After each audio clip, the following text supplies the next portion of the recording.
దానికి ఒక నైతిక భాష్యం ఇస్తాం. పాపం కాకినాడలో ఉండే ఒక మాఫియా డాన్ ఎవరిని కత్తితో పొడిచినా పాప ఆయన ఏ పరిస్థితుల్లో పొడిచారో పాపనండి, పాపం చంపేశారు. వైఎస్ వివేకానంద రెడ్డి గారిని ఏ పరిస్థితుల్లో పొడిచారో తెలియదండి మాకు. 30,000 మంది ఆడపిల్లలు అదృశ్యమయ్యారని పాపం జగన్ గారు ఏం చేస్తారండి పాపం. ఇది సగటు మధ్య తరగతి మనం చేసే తప్పు. ఇది మన హక్కులను మనం తెలుసుకోవట్లేదు. జగన్కి గాయం అయితే రాష్ట్రానికి అయ్యా గాయం. మీ జెడ్ కేటగిరీ సెక్యూరిటీ ఏం చేస్తుందా? మీ జెడ్ కేటగిరీ సెక్యూరిటీ చూసుకోరా మీరు? మరి చంద్రబాబు గారి మీద రాళ్లు కొట్టించినప్పుడు రాళ్ల వర్షమే కురిపించారా మీరు? అప్పుడు ఏమైపోయినాయి?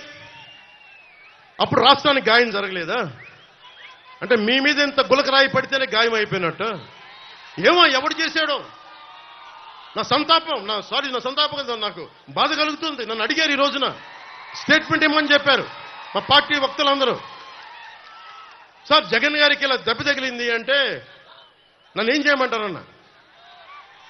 ఆయనకి కొంచెం మీరు త్వరగా కోలుకోవాలని ఇవ్వంటే ఏమో అది నిజమో అబద్ధమో నాకేం తెలుసు. అతనే ఇలా టప్పుని కొట్టేసుకున్నాడో ఎవరికి తెలుసు? తెలియదు కదా. ఎందుకంటే కరెంటు పోయింది, దండలు ఉన్నాయంట. ఆ దండల్లో వాళ్ళే రాయిపెట్టి కొట్టుకున్నాడేమో లేదు నిజంగా. పోనీ ఒకసారి నాన్న పులి కథలాగా ఒకసారి చెప్తే బాగుంటుంది. ప్రతిసారి ఎలక్షన్ రాగానే జరిగితే నిజంగా పులి వచ్చిన నాన్న పులి కథలాగా అది అబద్ధం అనుకుంటాం. సరే నిజంగా మీ మీద రాయిసినోండి మీరు పట్టుకోండి. ఎదురుగా పొడిచిన వ్యక్తినే ఈ రోజు వరకు మీరు పట్టుకోలేదు. జైలు నుంచి అతను బెయిల్ ఇప్పించారు 5 సంవత్సరాల తర్వాత. కోడికత్తి వ్యక్తినే. ఈ సెంటిమెంట్ డ్రామాలు దయచేసి ఆపండి. ఈ నాటకాలు భరించలేకపోతున్నాం.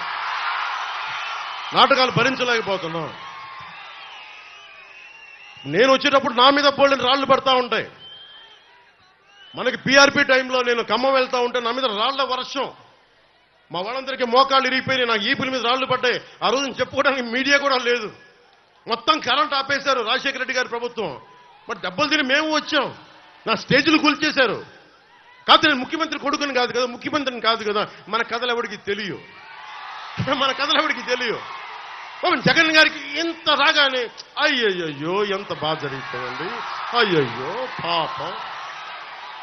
అమర్నాథ్ని తిరుగు తోటలో కాల్ చేస్తే పాపం లేదు. అది వైసీపీ వాళ్ళకి పట్టదు. రేపల్లెల్లో ఒక ఆడపడుచుని దారుణంగా భర్త ముందు మనకి మానాన్ని పాడు చేస్తే పాపం దొంగతనం చేయడానికి వచ్చారండి. అలా అనుకోలేదండి. దొంగలని దుర్మార్గుల్ని వెనకేసుకొచ్చే వస్తే మనుషులు. జగన్ గారితో ఇంత పడగానే నాకు నిజంగా అనిపించింది, జెడ్ కేటగిరీ సెక్యూరిటీ మీరందరూ ఏమయ్యారయ్యా? పోలీస్ అధికారులు ఏమయ్యారు? డీజీపీ గారు ఏమైపోయారు? ఇంటెలిజెన్స్ ఆఫీసర్ గారు ఏమైపోయారు మీరంతా? ఒక అందరినీ దాడి చేసే వ్యక్తి అతని మీద దాడి చేయడానికి ఎవడన్నా సంతోషిస్తాడు? మనకి నిజంగా సాహసిస్తాడా? నిజంగా ఇంత యంత్రాంగం ఉండి పట్టుకోవడానికి మీకు ఎంతసేపు పట్టుకోవడానికి? రేపొద్దున ఎవడన్నా పట్టుకుని కూడా వాళ్ళు ప్రేరేపించారు, వీళ్ళు మీ వాడే చేశాడేమో. 2019లో మీ కూర్చోబెట్టి కోడికత్తి కోసం జగన్ గారు సీఎం అవ్వాలని డ్రామా ఆడటానికి నేనే పొడిచానని ఆ అబ్బాయి చెప్పాడు. ఈరోజు అలాగే చేశారేమో కనుక్కోండి. కానీ నేను మీకు చెప్తున్నాను, ఇలాంటి డ్రామాలకి మనం పడాల్సిన అవసరం లేదు. దయచేసి పడకండి. నిర్ద్వందంగా దాన్ని తీసి పక్కన పెట్టండి. అరే ఇద్దరు చెల్లెళ్ళు, సొంత చెల్లెళ్ళు.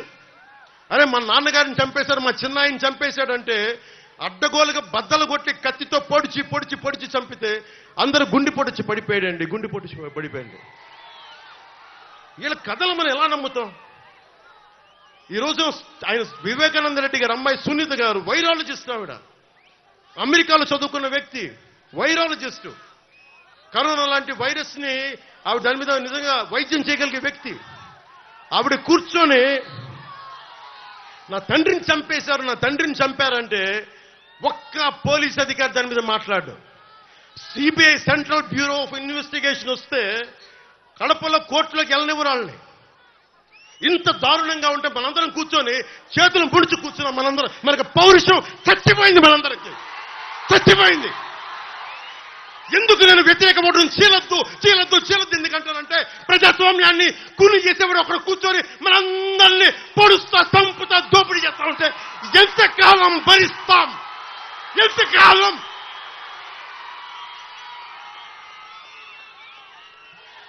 సుగాలి ప్రీతి 14 ఏళ్ల బిడ్డని స్కూల్కి వెళ్తే 10 మందిని నాశనం చేస్తే దాన్ని పట్టించుకోడు ఎవడు.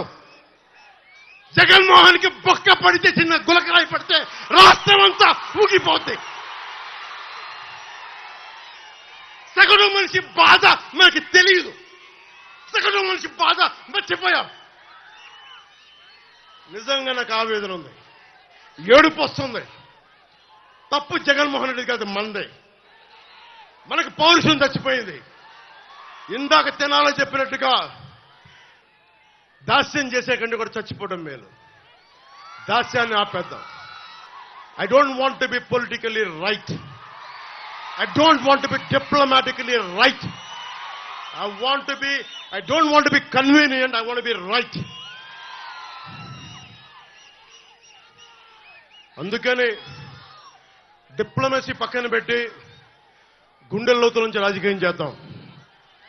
గుండెల లోతుల నుంచి పాలిటిక్స్ చేద్దాం. మనం ఎవరం కులాలకి ప్రాంతాలకి దాటి గుంటూరు వినుకొండలో పుట్టిన జాషువా ఆయన స్ఫూర్తితోటి విశ్వనరుడి స్ఫూర్తిని తీసుకెళ్తే తప్ప ఈ ప్రభుత్వాలని మనం మార్చలేం. చంద్రబాబు గారికి, ముఖ్యంగా ఆలపాటి రాజా గారికి చాలా చాలా ధన్యవాదాలు. ఎందుకంటే మేమందరం కూడా కూర్చొని నా సైజు నేను తగ్గించుకున్నా. జనసేన ఓటు పెరిగి కూడా నేను ఎందుకు తగ్గించుకున్నానంటే మీరు గెలవడానికి తగ్గించుకున్నాను. ఇంకొకసారి ఈ ప్రభుత్వాన్ని మనం తీసుకోలేం. ముఖ్యంగా ఇస్లాం సమాజం, నా మహిళలందరికీ చెప్తున్నా, ఆడపడుచులందరికీ చెప్తున్నా, దారి పొడవునా ఇస్లాం మతాన్ని ధర్మాన్ని పాటించే ఆడపడుచులందరికీ చెప్తున్నా, ఇస్లాం పాటించే సోదరులందరికీ చెప్తా ఉన్నా. మీరు చెప్పండి, నేను భారతీయ జనతా పార్టీతో ఉంటే నువ్వు భారతీయ జనతా పార్టీతో ఉన్నావు కానీ ఓటేయరు. ఈ రోజున జగన్మోహన్ రెడ్డి గారికి కాలు మనకి దెబ్బ తగిలితే మరి నరేంద్ర మోడీ గారు కూడా ఆయనకి పాపం జాగ్రత్తగా హెల్ప్ చేసుకోమని చెప్పారు. అప్పుడు మీరు దానికైతే మీరు దానికి కూడా ఓటేయకూడదు. మరి ఇది నేను మోసం చేయట్లేదు. ఇస్లాం సమాజాన్ని ఈసారి మీరు విఘ్నతతో ఓటేయండి. నేను మీకు ప్రత్యేకించి నాదెండ్ల మనోహర్ గారు చెప్పినట్టుగా రాష్ట్రంలోని ఇస్లాం సమాజాన్ని అందరికీ, సోదరీమణులందరికీ, ఎందుకంటే నేను అద్భుతమైన ప్రతిభ చూశాను, అమేజింగ్ టెక్నీషియన్స్ చూశాను, ఆటోనగర్ లాంటి చోట అద్భుతమైన మెకానిక్స్ చూశాను. ఎలాంటి మీ దగ్గర స్కిల్ ఉందో నాకు తెలుసు. అలాగే మిమ్మల్ని కూడా స్కిల్ డెవలప్మెంట్ చేయిస్తాం, మీ చేత మిమ్మల్ని కూడా ఆదుకుంటాం. కాకపోతే నేను మిమ్మల్ని కూర్చోబెట్టి నేను డ్రామాలు చేయను అంతే.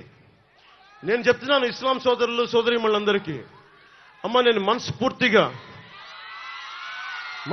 చేసేవాడిని అమ్మా. మీకు ఎలాంటి ఇబ్బందులు వచ్చినా మేము ఆదుకునేవాళ్ళం అమ్మా. నేను ఎందుకు చెప్తున్నానంటే నేను షాదీఖానాలతో పాటు, తోఫాలతో పాటు కౌలు రైతుల కోసం నేను సిద్ధపట్టు మనకి కడపకెళ్తే ఒక సోదరు అడిగింది, ముస్లిం మనకి మా మతానికి చెందిన ఒక సోదరు అడిగింది, అమ్మ నీకేం కావాలి అంటే, ఏం లేదన్నా నాకు ఎస్ఐ కావాలనుంది, ట్రైనింగ్కి డబ్బులు ఇప్పించాను, ట్రైనింగ్కి పంపించాను అని అడిగింది. డబ్బులు అడగలేదు. ఎంతమంది ఉన్నారు అలాంటి ఆడపడుచులకు మేము అండగా ఉంటామమ్మా.